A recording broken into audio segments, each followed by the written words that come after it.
মা বলছে আমার ছেলেটা খুবই খারাপ। বউয়ের কথা শুনে ওই একই মা বলছে যে মেয়ের জামাইটাও ভালো না, মেয়ের একটা কথাও শোনে না।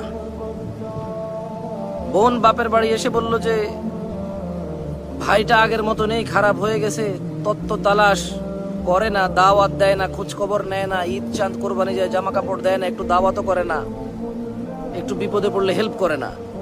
আবার ওই বোনটাই বলে আরে জানিস তোর দুলাভাইটা খুবই খারাপ, কাম কাজ করে করবি কি আর, বোনের দাওয়াত দে, বাগিনারে দাওয়াত দে, আজকে বোনের এটো হয়েছে, ভাইয়ের ওটো হয়েছে, সারাদিন তো বোন ভাই করে করে তার জীবন শেষ করে দিল।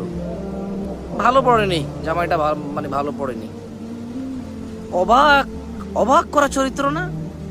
মা তার ছেলের জন্য যে চরিত্রকে অপছন্দ করে, ঘৃণা করে, বদদোয়া করে, কিন্তু মা তার মেয়ের জামাইয়ের জন্য এমন চরিত্রের আকাঙ্ক্ষা করে এবং কামনা করে, দোয়া করে।